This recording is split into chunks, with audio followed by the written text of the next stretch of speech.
In last lecture, we have already completed the types of blood vessels. Now today, we will start with the next point, which we known as a pulse. So what is a pulse? Pulse is a pressure wave that travel through the artery during ventricular systole. So the definition of pulse is these are the series of waves म्हटलं तरी चालेल. So these are the waves that travel through the artery during ventricular systole. ज्या वेळेला व्हेंट्रिकलचा systole चालू असतो त्या systole मध्ये व्हेंट्रिकलच्या contraction मध्ये आता आपल्याला माहिती की व्हेंट्रिकल काय करतात, ब्लड पंप आउट करतात. मग हे पंप आउट करत असताना आर्टरी मधून ज्या वेळेला ब्लड फ्लो होत असतं त्यावेळेला त्याच्यावरती प्रेशर असतं आणि ती प्रेशरची जी वेव आहे आर्टरी मधून ट्रॅव्हल होणारी जेव्हा व्हेंट्रिकल कॉन्ट्रॅक्ट होत असतात तेव्हाची त्यावेळेला त्याला काय म्हटलं जातं तर that is known as a pulse. Now that pulse that is strongest in the arteries which are closer to our heart. The pulse, they are strongest in the arteries which are closer to our heart, and gradually this pulse or this pulse it become weaken as the artery it become weaken in the artery which are away from the heart. So no doubt the vessels or the arteries which are close to our hearts, they contain the strongest pulse, and the arteries which are away from the heart, the pulse rate म्हणण्यापेक्षा the pulse gradually weaken. ठीक आहे, कारण हार्टच्या जवळ ज्या मोठे मोठे अवॉर्ट आहेत त्याच्यापासून निघालेल्या ज्या आर्टरी आहेत ह्याच्यामध्ये काय होणार आहे की पल्स प्रेशर जास्त असणार आहे किंवा पल्स ही जास्त असणार आहे आणि जसं जसं तुम्ही हार्ट पासून लांब जाईल तसं तसं पल्स काय होईल, हळूहळू काय होतील तुम्हाला कमी जाणवतील. So that pulse they are easily felt in the carotid artery and also in the radial artery. They are easily felt in the carotid artery and radial artery. So carotid artery means we know that the arteries which are present in our neck region, they are known as a carotid artery because that arteries are superficial arteries. And the radial artery means the arteries which are present in our wrist, and that radial artery is also superficial artery. मग साधारणतः तुम्हाला माहितीये neck region मध्ये पण आपल्याला काय pulse जाणवते carotid artery मध्ये, तशीच आपल्याला पल्स अजून कुठे जाणवते तर आपलं जे रिस्ट आहे मनगट आहे ह्या मनगटामध्ये असणारी आर्टरी आपल्याला काय दाखवते, पल्स दाखवते. आता there are different pulse point in our body. There are different pulse point in our body. So we see one by one. So the first pulse point is a facial, that means in the face region. Second one is a temporal. Temporal means this region, कपाळाचा portion. Carotid, we know carotid means neck region. Then branchial. Branchial means this arm region. Then femoral. Femoral means what? Thigh region, मांडीचा portion.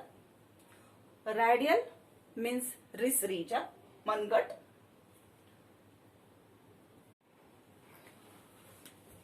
Popliteal, that is present in the knee region. Then next, posterior tibia, that is present in the shank region. Then dorsalis pedis. Dorsalis pedis means it is present in the foot region, dorsal side of our foot. पहा, तर हे जे सांगितलेले आहेत हे सगळे आपल्या बॉडीमध्ये असणारे पल्स पॉइंट आहेत. पल्स पॉइंट कुठले तर फेसियल, फेस रिजन इथं साधारणतः. देन टेम्पोरल म्हणजे इथं तुम्हाला जाणवते बघा पल्पिटेशन किंवा पल्स, ती म्हणजे टेम्पोरल. कॅरोटिड म्हणजे नेक रिजन मधली. ब्रँकियल म्हणजे आर्म रिजन. रॅडियल म्हणजे रिस्ट म्हणजे मनगट. त्याच्यानंतर फिमोरल म्हणजे मांडीचा पोर्शन. नंतर पॉप्लेटियल म्हणजे गुडघ्याच्या पाठीमागच्या बाजूला असते ती. त्याच्यानंतर पोस्टेरियर टिबियल म्हणजे टिबियाचा बाजू, शँक रिजनची बाजू, पोटरीची बाजू. आणि डॉर्सॅलिस पेडिस. डॉर्सॅलिस पेडिस म्हणजे आपला जो पाय असतो हा आपला पाय जमिनीवर टेकलेला. तर डॉर्सल साइड म्हणजे ही, म्हणजे वरून बघितल्यानंतर जी तुम्हाला पोर्शन दिसतो तो डॉर्सल पोर्शन असतो. त्या तळपायाच्या डॉर्सल पोर्शनला कोण असते? डॉर्सॅलिस पेडिस असते. तर हे आपल्या बॉडीमध्ये असणारे वेगवेगळे पल्स पॉइंट आहेत. खूप वेळेला राईट नोट ऑन पल्स विचारतात, तर त्यावेळेला तुम्हाला लिहिता आलं पाहिजे, these are the series of waves which are travel through the artery during the ventricular contraction, and that pulse they are strongest in the artery which are closer to the heart, and again they gradually become weaker in the artery which are away from the heart. The pulse they felt in the carotid artery, they felt in the radial artery, and there are different pulse points which are present in our body. Which are they? Facial, temporal, carotid, branchial, radial, popliteal, femoral, posterior tibial and dorsalis pedis. ठीक आहे.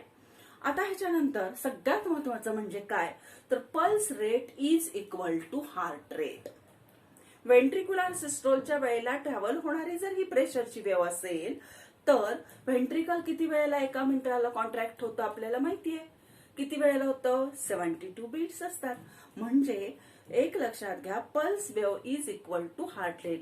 जेवढ्या तुम्हाला pulse rate जाणवतील तेवढेच तुमचे काय असणार आहेत? Heartbeat असणार आहे किंवा हार्ट रेट असणार आहे. Now there are two disorders. Which are they? First is known as a tachycardia. First disorder is known as a tachycardia. So what is a tachycardia?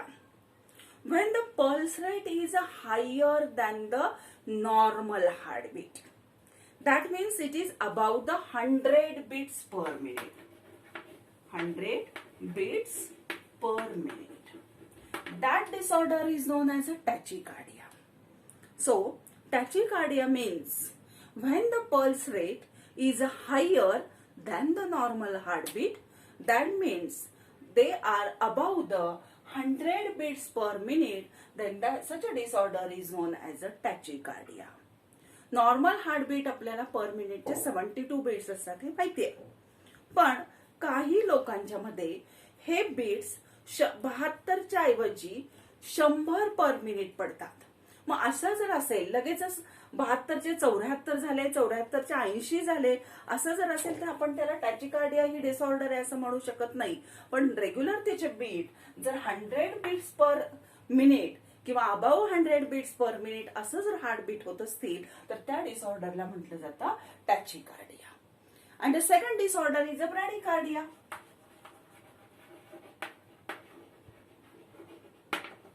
So what is a bradycardia? So bradycardia means when the heartbeat slows down than the normal one. When heartbeat slows down or when the pulse rate slows down, slower pulse rate or pulse than the normal is known as a bradycardia. Means it is below 60 beats per minute. Below 60 beats per minute. लक्षात येतंय का पहा.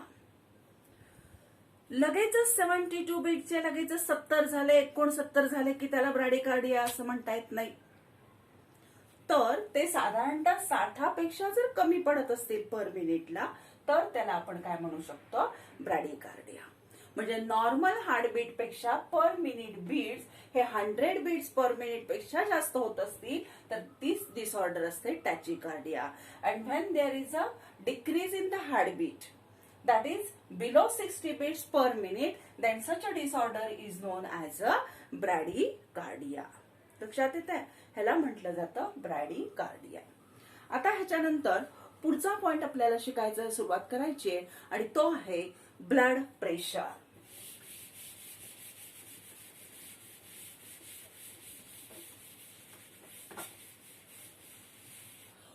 So the next point is a blood pressure.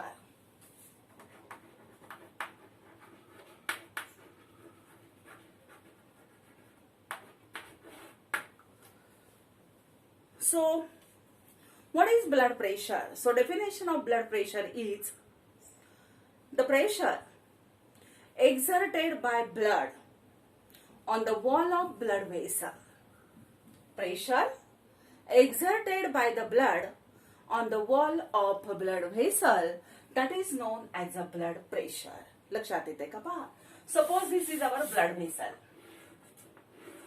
and in that blood vessel there is a blood which is pumped under pressure.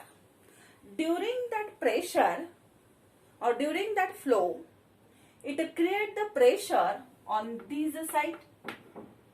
So sometimes it is also known as a lateral pressure created by the flowing blood on the wall of artery or blood vessel, that is known as a blood pressure. कुठली definition जी तुम्हाला सोपी वाटते ती करा. Lateral शब्द असावाच असं काही नाही. लक्षात घ्या, ही तुमची ब्लड व्हेसल आहे. ब्लड व्हेसल मधून ब्लड फ्लो व्हायला लागले. फ्लो होत असताना ते जात असताना ल्युमेन मधून पास होणार आहे आणि ल्युमेन मधून पास होत असताना ते प्रेशरने जात असल्यामुळं त्या ल्युमेनच्या वॉलवरती ते काय करतं, फ्लोईंग ब्लड प्रेशर क्रिएट करतं आणि ते प्रेशर म्हणजे कोण असतं तर त्याला आपण म्हणतो ब्लड प्रेशर. मग ब्लड प्रेशरची डेफिनेशन आपल्याला काय सांगता येते. So the pressure created by the blood or the pressure exerted by the blood on the wall of blood vessel, that is known as a blood pressure. Now that blood pressure, it is measured by an instrument which we known as sphygmomanometer.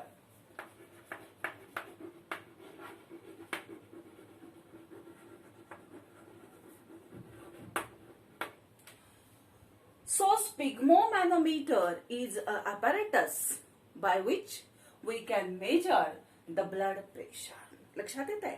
Blood pressure म्हणजे ज्या वेळेला vessel मधून blood flow होत असतं त्यावेळेला त्या व्हेसलच्या वॉलवरती create झालेलं pressure म्हणजे blood pressure.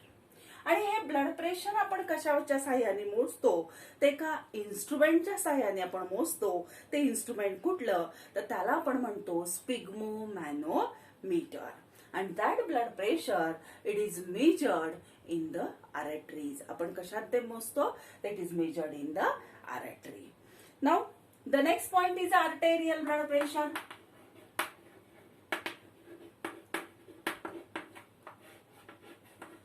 So what is arterial blood pressure? The blood pressure in the artery, that is known as arterial blood pressure. So the pressure exerted by the blood on the wall of artery.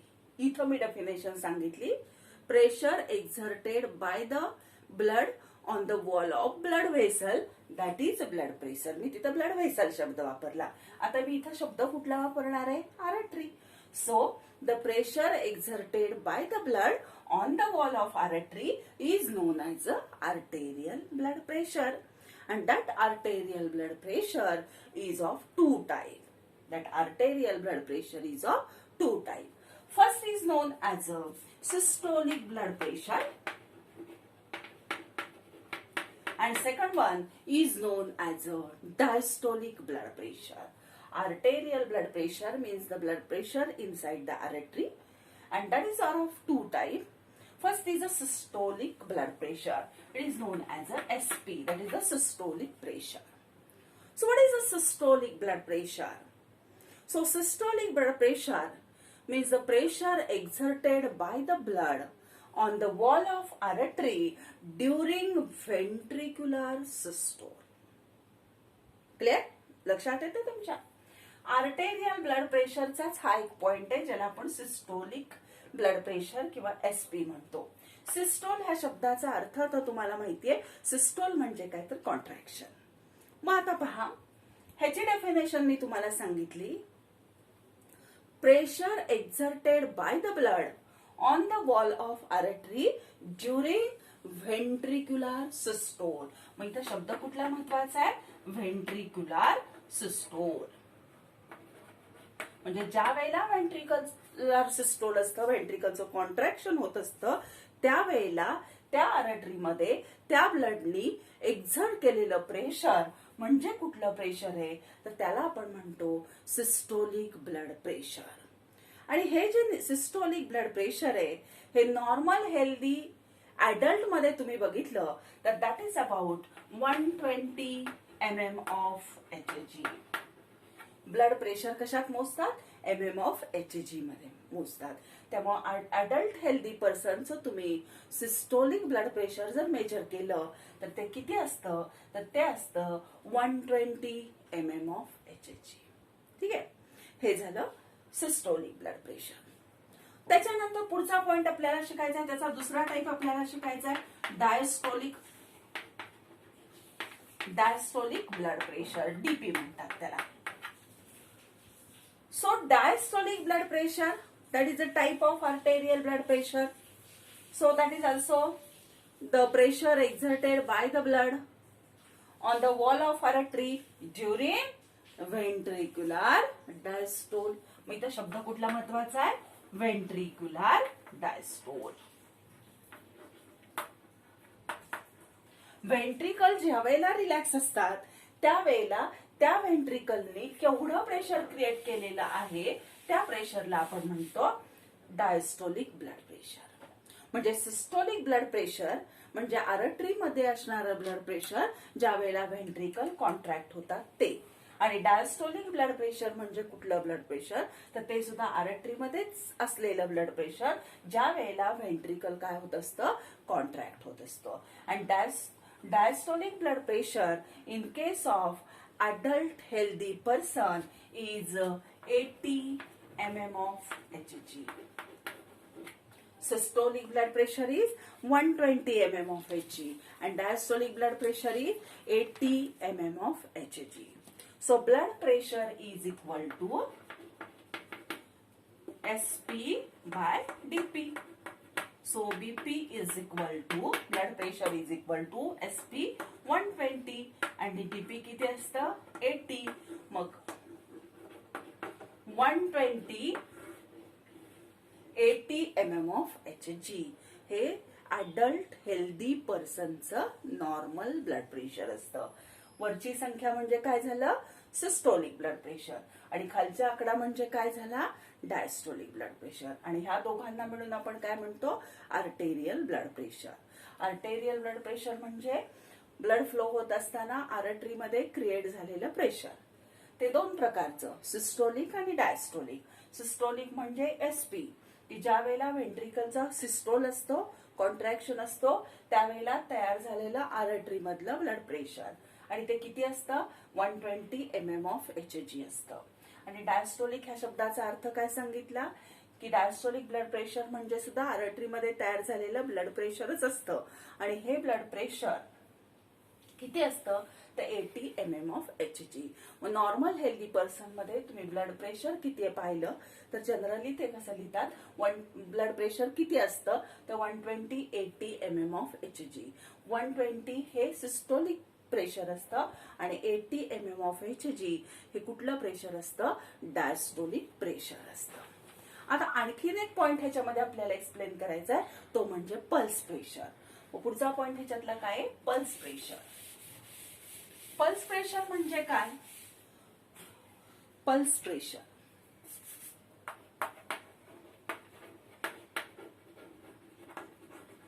so pulse pressure means that is a difference between systolic and diastolic blood pressure. Systolic blood pressure आणि diastolic blood pressure ह्यांच्यामधला difference म्हणजे काय झालं? Pulse pressure झालं. मग systolic blood pressure किती आहे? 120. Diastolic किती आहे? 80. ह्यांचा डिफरन्स किती आला? 40 mm ऑफ Hg. मग 40 mm ऑफ Hg हे काय झालं? पल्स प्रेशर झालं. So pulse pressure means a difference between systolic and diastolic BP. ह्या दोन बीपी मधला फरक म्हणजे पल्स प्रेशर. आणि तो फरक किती असतो? तर तो असतो 40 mm ऑफ Hg. म्हणून पल्स प्रेशर किती असतं? तर 40 mm ऑफ Hg असतं. आता पुढचा पॉइंट पहा. आता नॉर्मल ब्लड प्रेशर आपल्याला माहित झालं 120 80 mm ऑफ Hg असतं. When there is a change in the normal blood pressure It indicates that there is a malfunctioning of our heart when there is a change in the normal blood pressure. Then it indicates that there is a malfunctioning of our heart. तुमचं blood pressure कमी झालं तरी सुद्धा त्याला हार्टचं मालफंक्शनिंग म्हणायचं. तुमचं blood pressure जास्त झालं तरी सुद्धा त्याला आपण काय म्हणू शकतो, माल फंक्शनिंग ऑफ हार्ट. मग आता हे जे माल फंक्शनिंग ऑफ हार्ट आहे,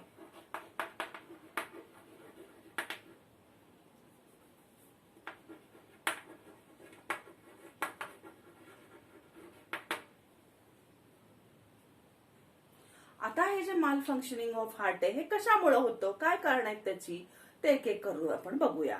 पहिला पॉइंट आहे त्याच्यातला हाय और लो ब्लड वॉल्यूम.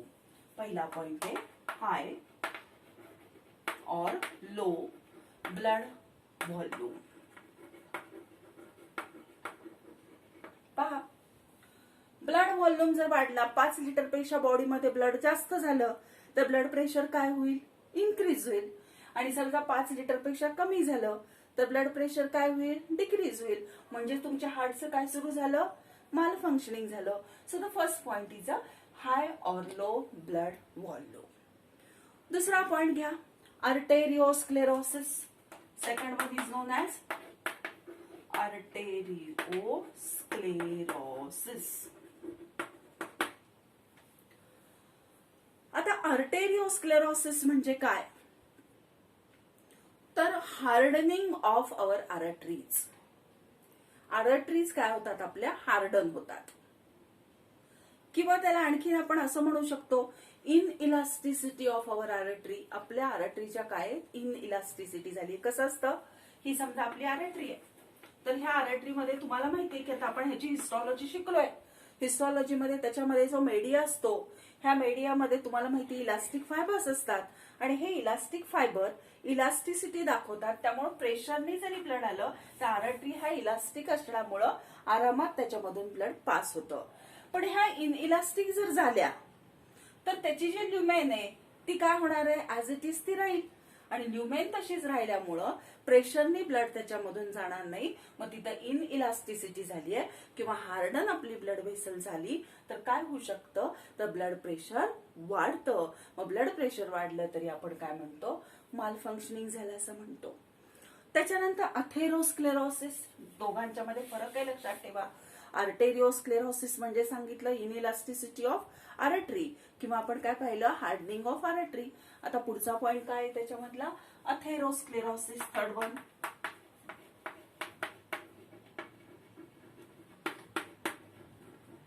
आता अथेरोस्क्लेरोसिस हा शब्दाचा अर्थ काय, ते आता हीच आर्टरी आहे आणि आपल्या जेवणामध्ये भरपूर प्रमाणामध्ये आपण तेल तूप खातोय, फॅट्स घेतोय. ह्या फॅट्स घेतल्यामुळं कोलेस्टेरॉल, आता ही ह्या आर्टरीची समजा ल्युमेन आहे असं कन्सिडर करा. हा त्याचा वॉल आणि ही मधली काय ल्युमेन आहे. मग ह्या ल्युमेन मध्ये ते जे काही तुम्ही फॅट घेतलेले आहे, ते जे काही कोलेस्टेरॉल तुमच्या बॉडीत आहे ते काय व्हायला लागतं, असं डिपॉझिट व्हायला लागतं. आणि असं डिपॉझिशन झाल्यामुळं ही जी ल्युमेन आहे ही ल्युमेन काय केली जाते, लहान होते. आणि ल्युमेन लहान झाल्यामुळं ब्लड प्रेशर काय होतं, वाढतं. दुसरा पॉइंट काय सांगितला, अथेरोस्क्लेरोसिस. अथेरोस्क्लेरोसिस या शब्दाचा अर्थ लक्षात ठेवा की deposition of fat in the arteries. Arteries मध्ये फॅटचं डिपॉझिशन होतं, त्याला म्हणतात अथेरोस्क्लेरोसिस. त्यालाही ब्लड प्रेशर वाढतं. आर्टेरिओस्क्लेरोसिस म्हणजे काय सांगितलं, इनइलास्टिसिटी ऑफ आर्टरी किंवा हार्डनिंग ऑफ आर्टरी. अर्थात हे अकॉर्डिंग टू एज होतं. Next, renal diseases. पुढचा पॉइंट कुठला आहे, रिनल डिसीजेस. आता रिनल ह्या शब्दाचा अर्थ काय, किडनी. आता रिनल डिसीजेस मध्ये समजा जी काही युरिन तयार होत असते किडनीकडून, त्याच्यामध्ये सोडियम आयन्स हे युरिन मधून बॉडीच्या बाहेर टाकले जातात. पण जर ती प्रॉपर काम केलं नाही किडनीने स्वतःचं, तर हे सोडियम आणि वॉटरचं बॉडीमध्ये रिटेन्शन होतं आणि ते जर रिटेन्शन बॉडीमध्ये झालं तर हार्टचं काय होतं, माल फंक्शनिंग व्हायला सुरुवात होते. म्हणून हा पॉइंट इथं त्यांनी घेतलेला आहे. Emotion induce hormonal changes.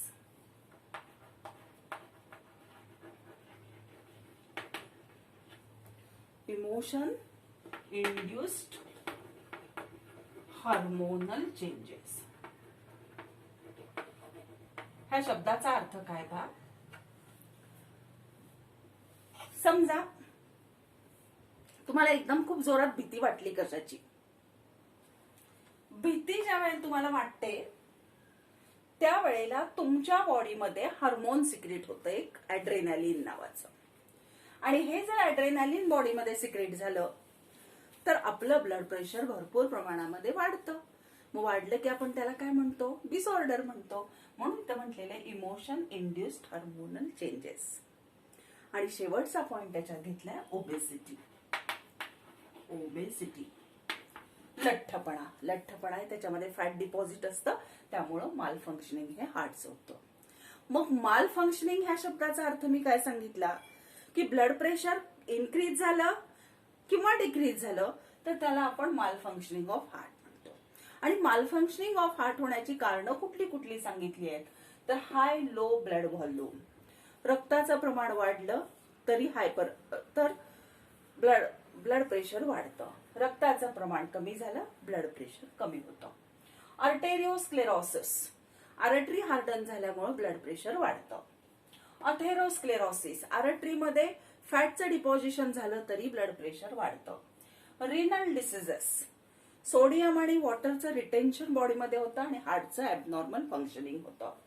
Emotion induce hormonal changes म्हणजे आपण जर एखाद्या गोष्टीची आपल्याला भीती वाटली की आपोआप आपलं हार्टबीट वाढतं का तर त्यावेळेला आपल्या बॉडीमध्ये वेगवेगळी ऍड्रेनालिन नावाचं हार्मोन सिक्रेट होतं आणि ते आपलं हार्टबीट वाढवतं. आणि ओबेसिटी. ओबेसिटी ह्या शब्दाचा अर्थ लठ्ठपणा. जाडी जी असते एखाद्याला ते फॅट डिपॉझिट झालेलं असतं आणि फॅट डिपॉझिट झालेल्या किंवा ऑब्विस पर्सन मध्ये ब्लड प्रेशर कसं असतं? हाय असतं. मग हे कशाची कॉजेस आहेत? Malfunctioning of heart. Now the next hypertension. पुढची डिसऑर्डर आपल्याला आता हार्ट बीटशी शिकायची ती आहे hypertension. Hyper means above आणि hypo means below. So hypertension means blood pressure higher than the normal. Hypertension म्हणजे काय सांगाल तुम्ही? Blood pressure higher than the normal. Normal किती असतं आपल्या? 120/80. मग हे किती असतं? 140/90 mm of Hg.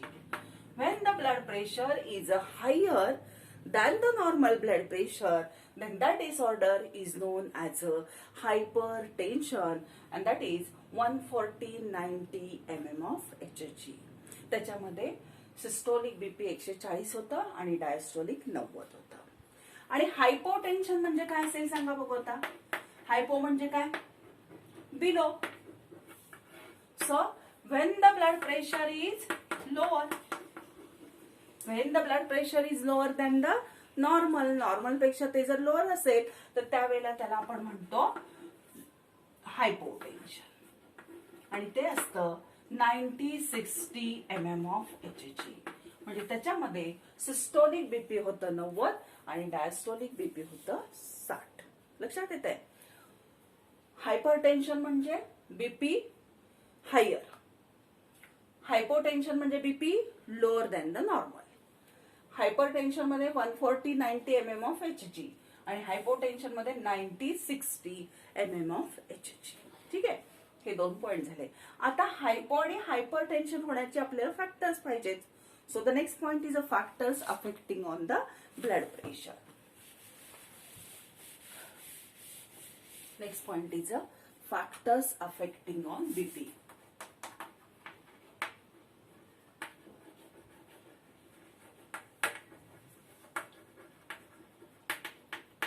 So, first factor affecting on the BP is a cardiac output.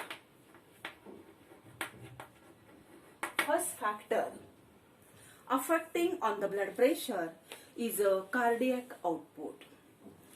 So we know that the cardiac output is volume of blood pumped by our heart during single heartbeat and that cardiac output is about 5 liter per minute.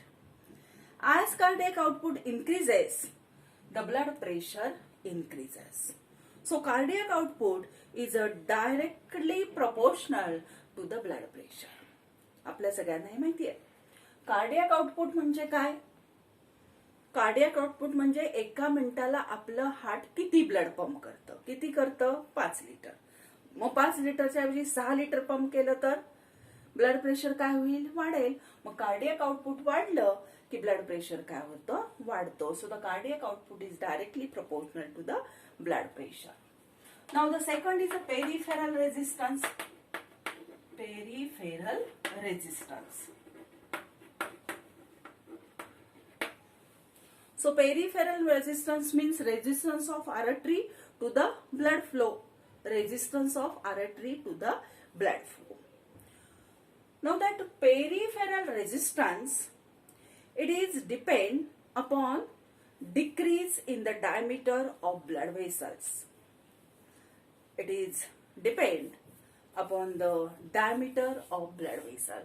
Diameter शी ह्याचं relation आहे. When there is a decrease in the diameter of arteriole and capillary, then the peripheral resistance increases, means blood pressure increases. लक्षात येते का? पहा, समजा हे एक artery किंवा आर्टेरिओल आहे. आता ह्याच्यामध्ये पेरिफेरल रेजिस्टन्सचं रिलेशन कशा बरोबर आहे? तर it is depend upon the diameter. डायमीटरशी ह्याचं. आता समजा डायमीटर कमी झाला म्हणजे ह्याची ल्युमेन काय झाली? जी होती त्याच्यापेक्षा काय झाली? कमी झाली. ल्युमेन कमी झाली म्हणजे ब्लड प्रेशर काय झालं? वाढलं. आणि जर ल्युमेन कमी झाली असेल तर पेरिफेरल रेजिस्टन्स काय होणार? ब्लड प्रेशर वाढलं म्हणजे पेरिफेरल रेजिस्टन्स सुद्धा काय होणार आहे? वाढतो. मग हे लक्षात घ्या की सगळ्यात पहिल्यांदा ती ल्युमेन का कमी होते? तर त्याचे कारण आपल्या पुस्तकात सांगितले, ते म्हणजे एडीएच किंवा व्हॅसोप्रेसिन. एडीएच हे एक हार्मोन आहे किंवा त्याचंच दुसरं नाव आहे व्हॅसोप्रेसिन. व्हॅसो म्हणजे ब्लड व्हेसल आणि प्रेसिन्स मीन्स टू कॉन्स्ट्रिक्ट. म्हणजे हे व्हॅसो कॉन्स्ट्रिक्टरचं काम करतं. आणि जर ते व्हॅसो कॉन्स्ट्रिक्टरचं काम करत असेल तर ते ह्याचा जो काही डायमीटर असतो तो डायमीटर काय करतो? डिक्रीज करतो. आणि डायमीटर जर डिक्रीज झाला तर there is a increase in the blood pressure. लक्षात येत आहे? हा झाला त्याच्यातला दुसरा पॉइंट. Next, blood volume. पुढचा पॉइंट कुठला येतला? Blood volume. ब्लड व्हॉल्यूमचं आत्ताच आपण पाहिलं.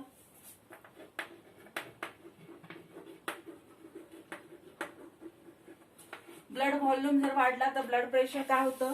वाढतं. आणि समजा एखादा ऍक्सिडेंटल केस झाली, भरपूर प्रमाणामध्ये ब्लड लॉस झाला तर ब्लड प्रेशर काय होईल? कमी होणार आहे. म्हणजे ब्लड व्हॉल्यूम वाढला की ब्लड प्रेशर वाढेल आणि ब्लड व्हॉल्यूम जर कमी झाला तर ब्लड प्रेशर हे कमी होतं. नंतरचा पॉइंट आहे व्हिस्कॉसिटी ऑफ ब्लड. नंतरचा पॉइंट कुठला? व्हिस्कॉसिटी. ब्लडचा चिकटपणा. ब्लडचा चिकटपणा वाढला तर ब्लड प्रेशर काय होईल? वाढणार आहे. As there is a increase in the viscosity, there is an increase in the blood pressure. Next, arteriosclerosis.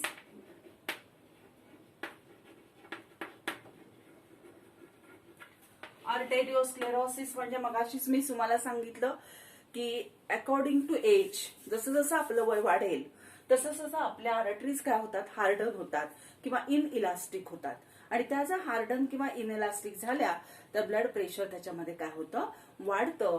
मग जर आर्टेरिओस्क्लेरोसिस झाला तर ब्लड प्रेशर काय केलं जातं? वाढलं जातं. हा पुढचा पॉइंट झाला. त्याच्यानंतर व्हेनस रिटर्न.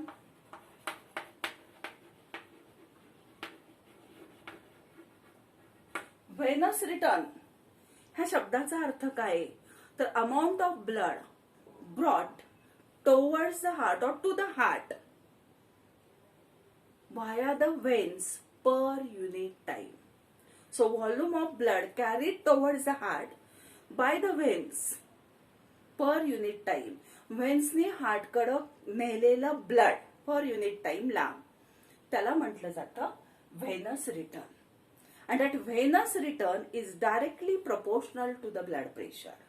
व्हेनस रिटर्न हे डायरेक्टली प्रोपोर्शनल कशाला आहे तर ब्लड प्रेशरला प्रोपोर्शनल आहे.